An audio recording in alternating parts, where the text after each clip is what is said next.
أعوذ بالله أعوذ بالله من الشيطان الرجيم بسم الله الرحمن الرحيم الحمد لله رب العالمين وصلاة وسلام على سيدنا محمد وعلى آله وصحبه أجمعين والسلام عليكم ورحمة الله وبركاته.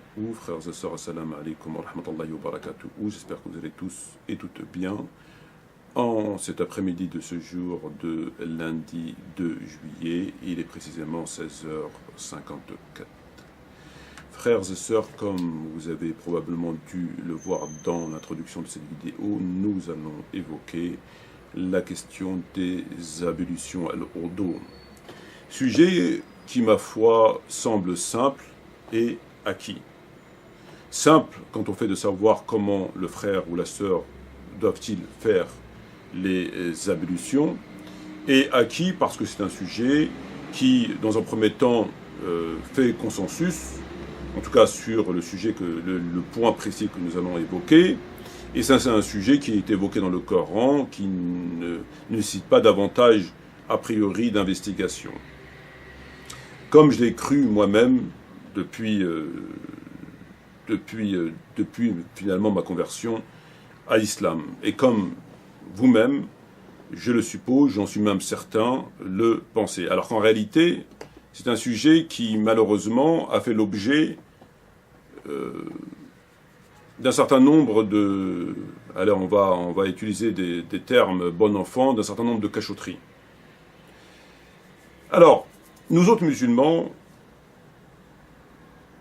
lorsque on se convertit, c'est-à-dire lorsqu'on commence à pratiquer sa religion, qu'on n'est pas musulman parce que papa est musulman, qu'on n'est pas musulman parce que maman est musulman, ou on n'est pas musulman parce qu'on mange du couscous le vendredi, mais qu'on est musulman parce qu'on pratique sa religion. Alors, on est confronté à un certain nombre de choses. Alors, étant musulman né en France, notre langue natale pour nous autres étant le français, on apprend notre religion à travers la lecture du Coran en français, pour l'essentiel, en tout cas d'entre nous, je le suppose. Et avant de commencer à lire, à acheter des livres, à prendre le temps de lire et d'apprendre sa religion, on apprend notre religion avec la famille, lorsqu'on fréquente les mosquées, avec l'imam, etc., dans le cercle familial, amical, où on apprend la religion à travers des échanges, etc. Et aujourd'hui, c'est tout à fait autre chose, c'est via Internet. Alors, ce qui nous conduit, tout cela nous mène vers un seul et unique résultat, étant d'effectuer les ablutions comme on le fait, je dirais, pour le plus souvent, pour la majorité d'entre nous aujourd'hui, c'est-à-dire tels qu'ils sont mentionnés dans la sourate 5 Al-Maïda, sourate 5, verset 6, en tout cas, et dans un premier temps, en lecture française, qu'on va faire, si vous voulez bien, ensemble, afin que les choses soient le plus claires possible. Alors, on nous a dit, on a lu, ou on a feuilleté, ça dépend.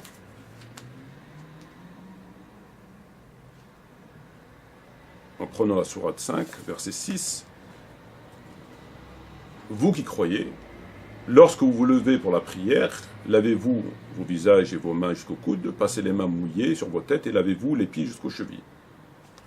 Jusque-là, tout est parfaitement clair, il n'y a pas besoin de sortir de l'Azhar pour comprendre comment on doit faire les ablutions. Ne parlons pas de que veut dire lever, est-ce que c'est forcément après le sommeil, pour toutes les prières, non. On va uniquement parler de la question de comment faire ces petites ablutions.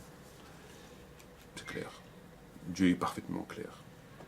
Lorsque vous levez pour faire la prière, lavez-vous le visage et les mains jusqu'au coude, passez vos mains mouillées sur la tête et lavez-vous les pieds jusqu'aux chevilles. Tout le monde sait ce que c'est une tête, un visage, des mains, un coude, des pieds et des chevilles. Bon. Est-ce que tout le monde sait ce que c'est essuyer et laver? Alors, ceci est parfaitement clair. Vient s'ajouter à ce verset les hadiths, en tout cas ceux dans le Bukhari et Muslim. lorsque s'on penche vers les hadiths qui sont mentionnés dans le Bukhari Muslim, ils vont tous dans le même sens. En tout cas, sur la question de laver. Tous les hadiths disent qu'il faut laver les pieds.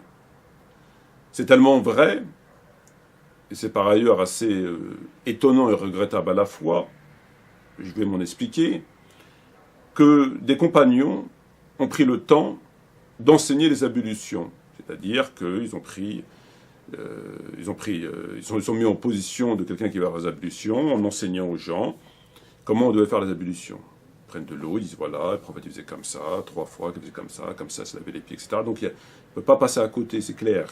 C'est très clair. Alors je regrette, quand je dis je regrette, pourquoi? Ben, j'aurais aimé que pour la prière, ce soit aussi clair. Alors que la prière, on diverge pour ainsi dire sur tout, à part l'inclinaison, la prosternation. Certains disent qu'il faut saluer à droite et à gauche, d'autres disent non qu'à droite.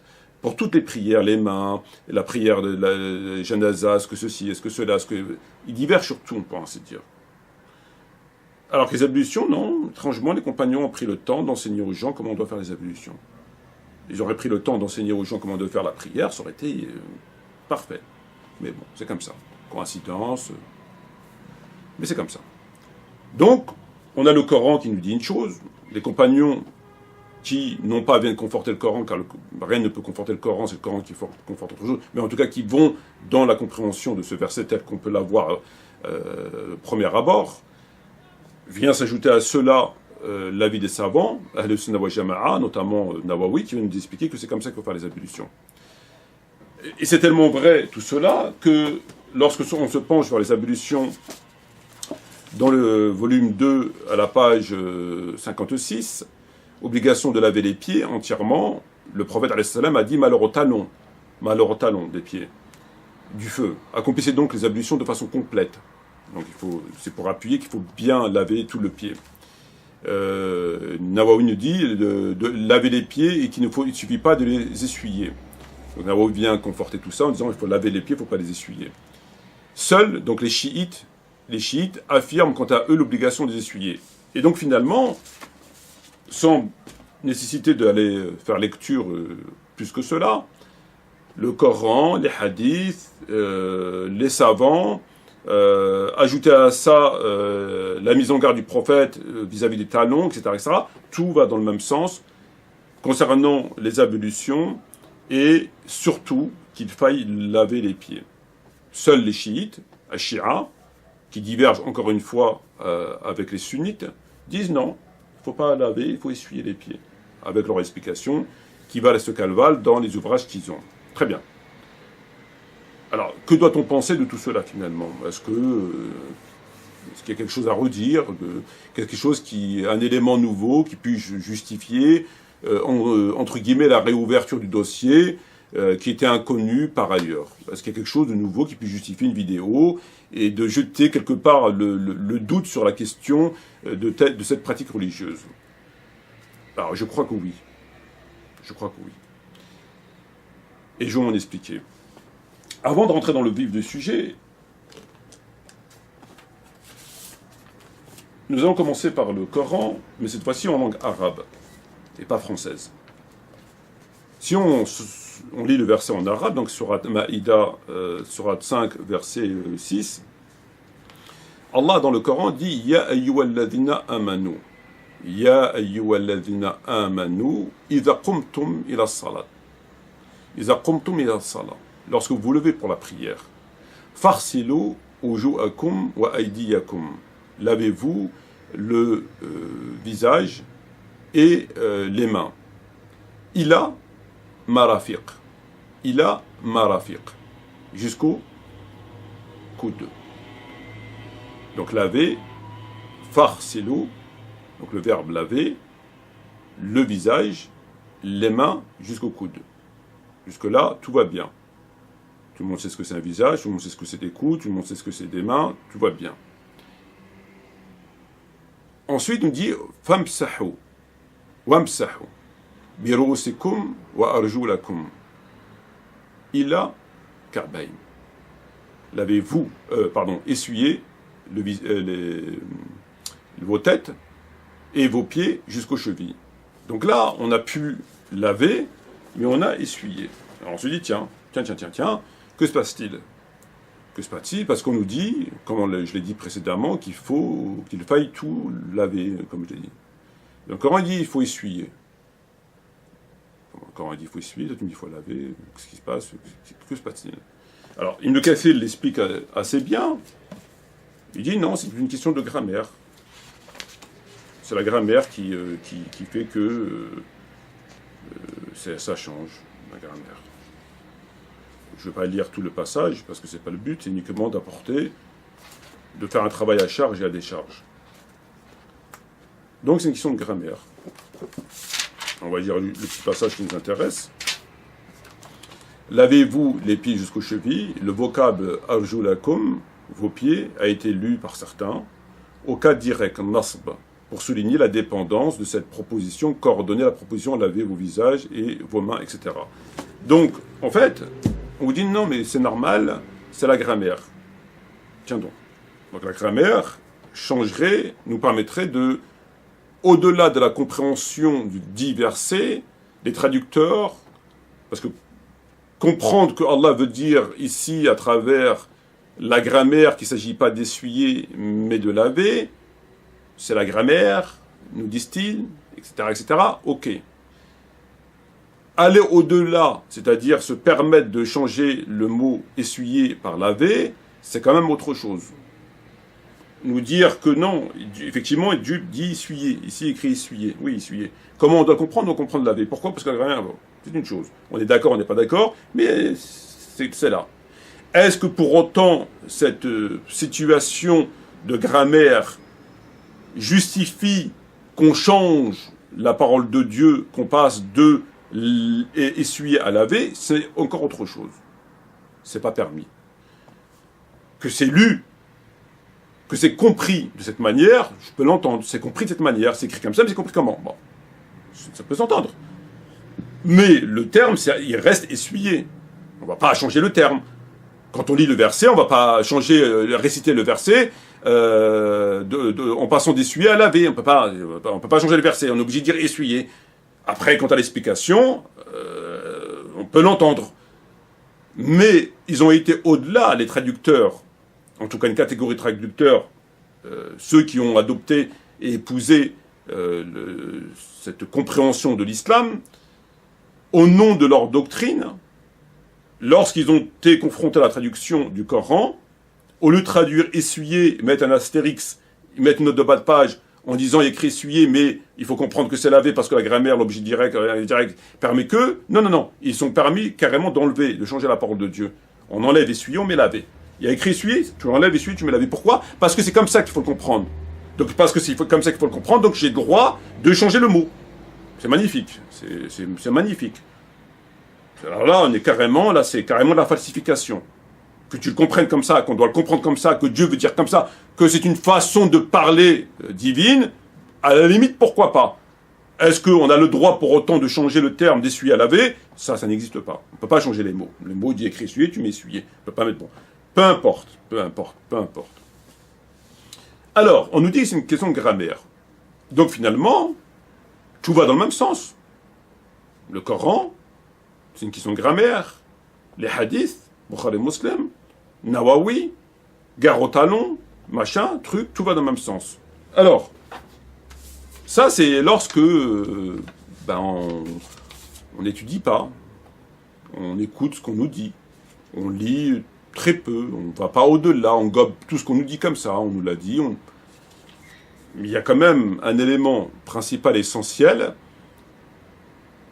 qui s'oppose radicalement à tout cela, dont il trouve l'origine dans les tafassirs et chez les savants, et non pas que chez les chiites.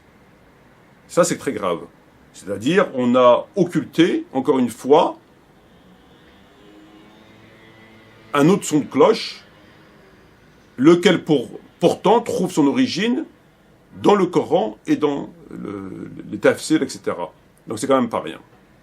Mais avant de l'évoquer, puisqu'il va attaquer frontalement la question de laver au nom d'essuyer, on a quand même quelques interrogations à se poser.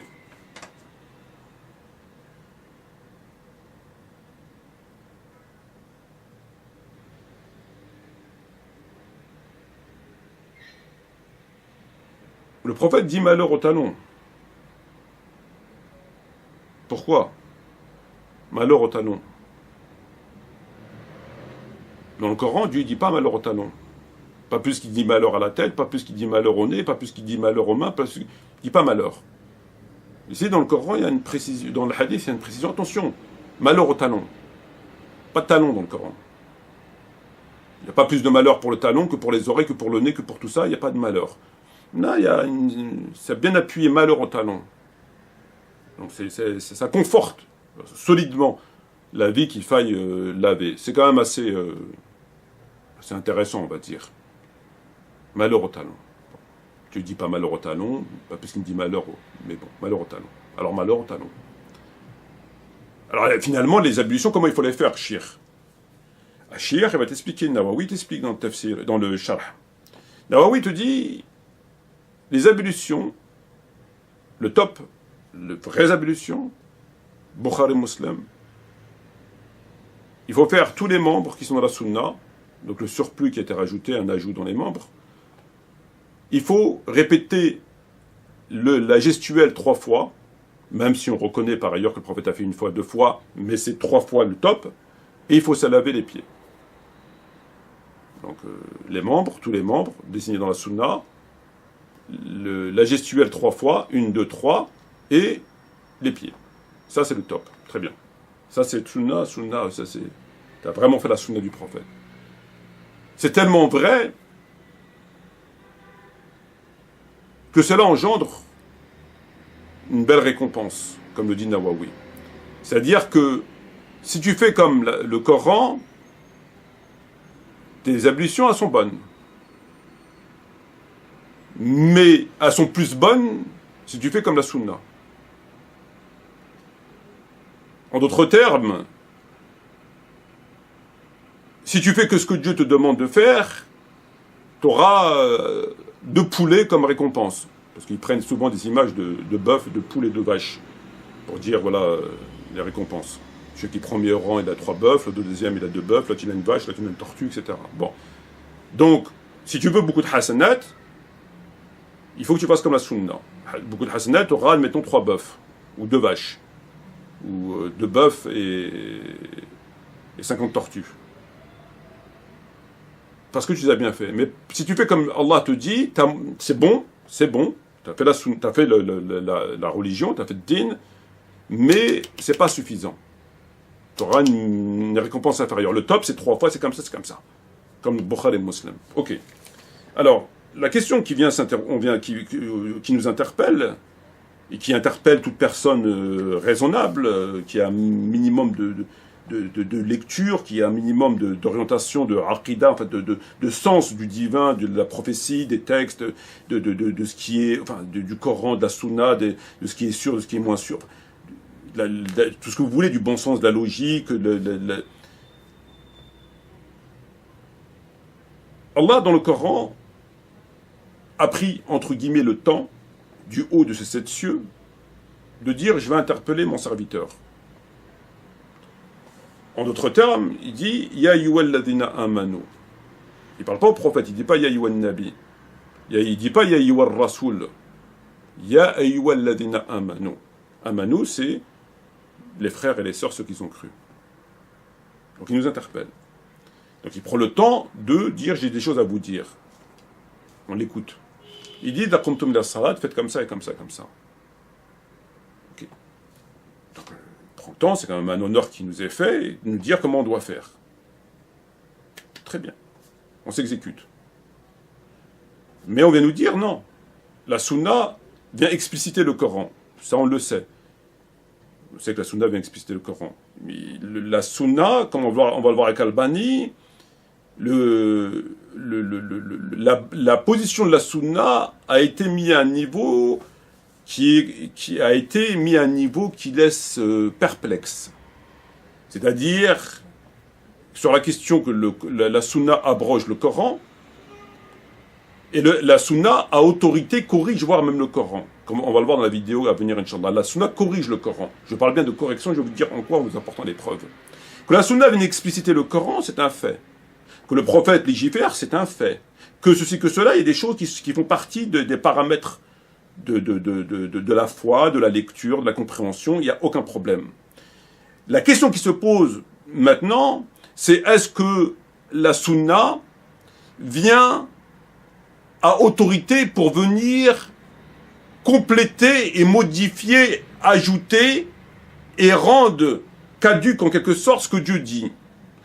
Je m'explique. Si Dieu te dit il faut faire comme ça, et qu'on te dit que le prophète a fait autrement, et que c'est le prophète qu'il faut suivre, à travers Bukhari et Muslim, ça veut dire quoi? Ça veut dire que Allah, quand il s'est exprimé, il ne s'est pas exprimé de façon complète. Ya ayyuhallazina amanu, écoutez-moi, j'ai des choses à vous dire, faites comme ça, mais je ne suis pas complet. Je vous dis juste un petit peu ce qu'il faut faire. Donc je prends le temps, mais je ne prends pas vraiment le temps. Je vais vous dire, mais je ne vous dis pas tout. Donc ou tu dis pas. Que Dieu ne dise pas et que le prophète a dit, on connaît. Que le prophète explicite le Coran, on connaît. Mais que Dieu dit sans dire, il nous interpelle sans nous interpeller, et que finalement il laisse une partie au prophète qui lui va terminer la chose si bien terminée que c'est là qu'on doit puiser notre pratique et c'est là où on trouve la hasanat, c'est quand même assez étrange. Je trouve ça quand même assez étrange. Et là, c'est le cas qui nous est présenté, c'est ça. C'est-à-dire que ce que je suis en train de vous expliquer. Et ça laisse évidemment, ça nous laisse quand même assez interrogateur. On se dit, mais comment il le dit pas, il l'a pas dit vraiment, il faut compléter avec le truc, on comprend pas. Et en plus, on suit ce qu'on attribue au prophète a plus de récompense que ce que Dieu nous dit. Ce que Dieu nous dit, c'est bon, on n'a pas fait de haram, mais on a un peu de récompense, un peu de hasanat. Mais ce que la sunna nous dit, tu as beaucoup de hasanat. Beaucoup de hasanat en faisant comme la sunna nous dit, entre autres 3 fois. Quand on fait 3 fois les membres. On rajoute les membres, on lave les pieds, on fait 3 fois, voilà. Donc c'est quand même mettre Dieu face à la sunna, t'écoutes Dieu, c'est bon, t'es pas à côté de la plaque, mais t'as pas beaucoup de hasanat. Bon, c'est dommage. C'est dommage. Moi, je serais à la place de Dieu, je serais quand même vexé. Bon. Mais que t'écoutes le Bukhari Muslim, le hadith, là, t'as beaucoup de hasanat. Bon. Donc il faut écouter Bukhari Muslim à travers... bon, ok. Et tout en nous disant que la sunna, conformément au Coran, a le souci de ne pas gaspiller d'eau. Entre autres, le gaspillage n'est pas bien, mais surtout de l'eau. Il ne faut pas gaspiller d'eau. On sait que le prophète faisait les ablutions avec très peu d'eau. Très bien. Et c'est vrai, il ne faut pas gaspiller. C'est pas bien le gaspillage. Le gaspillage d'eau, c'est pas bien. C'est pas bien le gaspillage d'eau, mais on vous dit qu'il faut faire 3 fois. Pourquoi une fois ça suffit pas? 2 fois ça suffit pas, il faut faire 3 fois. Mais c'est pas bien le gaspillage. C'est pas bien le gaspillage d'eau, mais on fait 3 fois. Bon. Alors, tout ça, évidemment, que pour des gens qui veulent...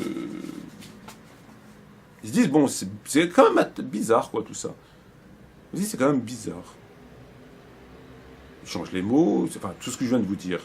Ça, c'est les éléments secondaires. Maintenant, sur la question principale qui justifie l'intervention de la vidéo, à savoir, est-ce que c'est laver ou essuyer? Est-ce que, comme on nous dit, c'est laver, tout le monde dit laver, c'est laver, à part les hérétiques chiites qui nous disent que c'est essuyer. Est-ce qu'il y a quelqu'un qui vient nous dire le contraire?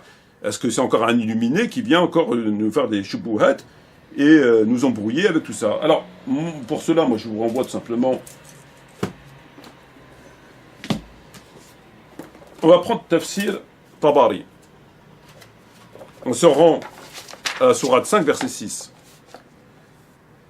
Anas, radiallahu anhu, faisait l'ablution et passait la main sur les pieds. Il les humidifiait seulement. Anas faisait l'ablution et passait la main sur les pieds. Il les humidifiait seulement. Asim rapporte que Anas a dit, très intéressant, le Coran a été révélé avec la mention du masah, c'est-à-dire en instituant l'obligation du passage des mains sur les pieds, alors que la sunna recommande le lavage. Allahu Akbar. Allahu Akbar. Anas, il vous dit dans Tabari que le Coran a imposé le fait de s'essuyer, le masah. Mais la sunna recommande le lavage. Donc ça n'a rien à voir avec la grammaire, ça n'a rien à voir avec le shia, ça n'a rien à voir avec tout ce que vous voulez, ça a à voir que le Coran a dit masah et que eux, la sunna dit, elle recommande le lavage. Donc le Coran dit qu'il faut essuyer, mais la sunna dit recommande le lavage. Bon, alors là c'est quand même assez consternant. Je poursuis. Sha'bi a dit l'ange Gabriel est descendu avec la révélation énonçant le masah. L'ange Gabriel, alayhi salam, est descendu avec l'obligation de l'essuyage et non pas du lavage. At-Tabari a dit notre avis le plus pertinent est de dire que Dieu ordonne ici de faire le masah complet des pieds, c'est-à-dire de passer l'eau sur les pieds entièrement lors de l'eau d'eau. Tabari, Anas, les compagnons, etc. Je poursuis. Tafsir Ibn Abbas, radiallahu anhu. Surat al-Ma'ida, verset 6.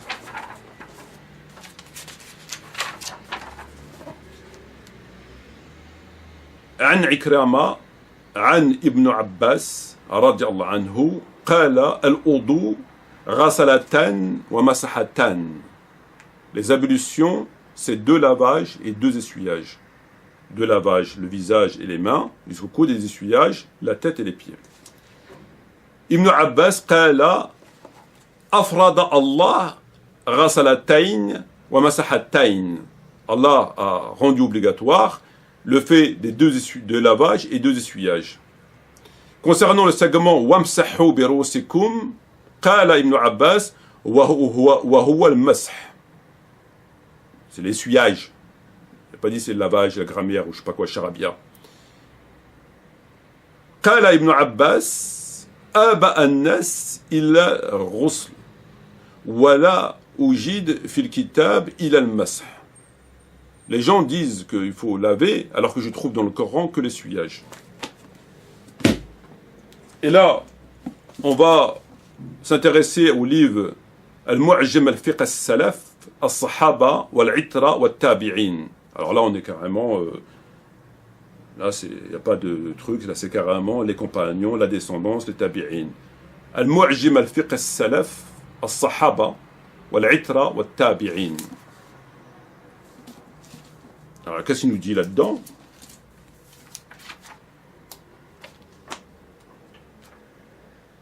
Alors, c'est quelle page?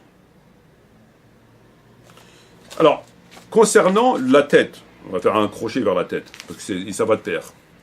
عن سفيان الثوري يجي من الرأس المسح بعض ولو شعار واحدة.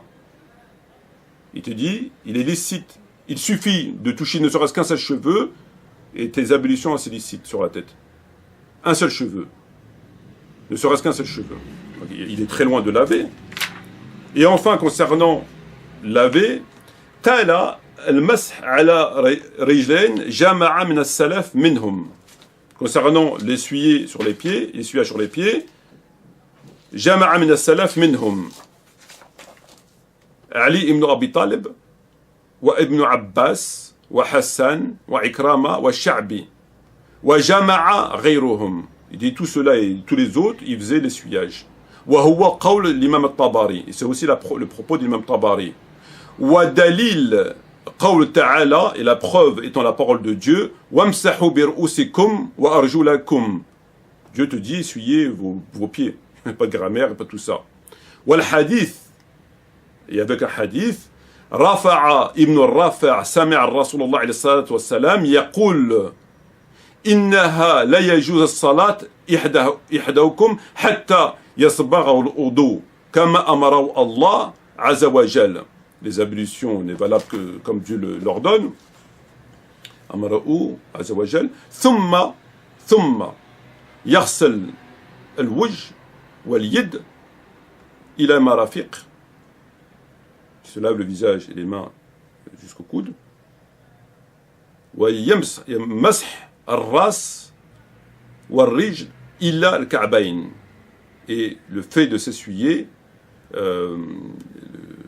la tête et les pieds jusqu'aux chevilles.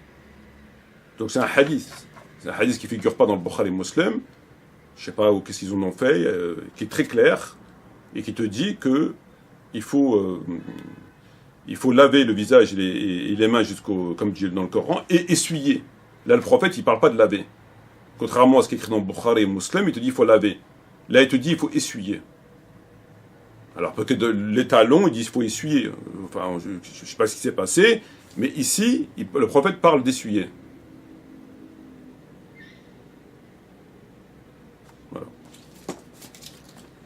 fiqh al-salaf, al-sahaba, wal-itra, wal-tabi'in. Voilà. Donc, on se rend compte qu'il y a un gros problème.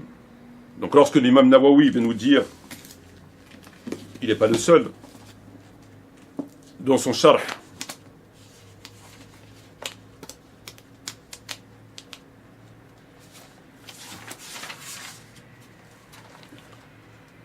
laver les pieds ne suffit pas. Il faut laver, l'obligation de laver les pieds et qu'il ne suffit pas de les essuyer. Les chiites affirment quant à eux l'obligation de les essuyer. Donc en fait, si vous préférez, ils vous font croire qu'il y a un consensus, que tous les compagnons, que le prophète, que tous les hadiths vont tous dans le même sens. Et on se rend compte que c'est complètement faux.